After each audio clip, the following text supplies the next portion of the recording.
New tonight, October marks Domestic Violence Awareness Month. And tonight, the Macedonia Baptist Church hosted a panel to discuss the impact an abusive relationship can have. It drew a big crowd filled with both advocates and abuse survivors. 3 different women answered a series of questions and told their stories to that crowd. Fox Carolina's Keely Convoy live outside the church with more. It was a very emotional experience for many in that crowd here tonight, and afterwards they all came out here to kind of celebrate and talk about their stories, saying it's part of a healing process. So it was out here where there were tears shed and lots of hugs exchanged.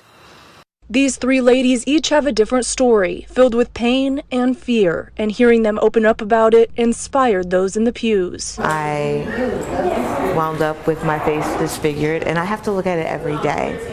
And every day I'm reminded that no woman should have to put on concealer to cover scars from someone attacking her body. Loretta Pierce is a survivor turned advocate. She tries to use her past to reach other women, hoping maybe it can help save a life. 30 women have died already, and 11 men in the past year. And there needs to be no more victims of domestic violence. It's criminal.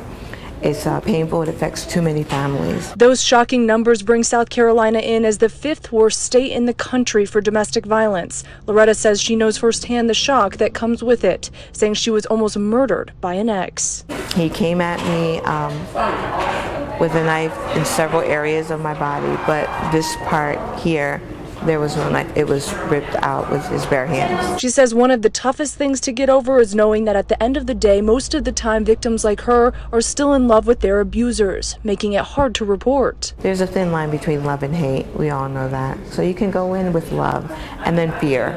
So a lot of the times it's not I'm being beat up, I'm being broke up, I'm being cut up and shot because I'm in love.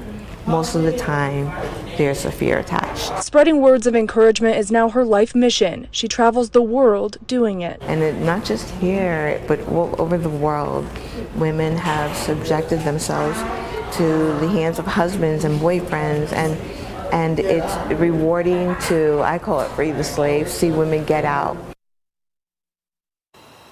They also lit a candle and had a moment of silence for those who could not get out of those abusive relationships. A lot of those victims had families in the audience here tonight, many of them still wondering why this abuse ever took place. Reporting live in Spartanburg, Kayla Convoy, Fox Carolina, the 10 o'clock news.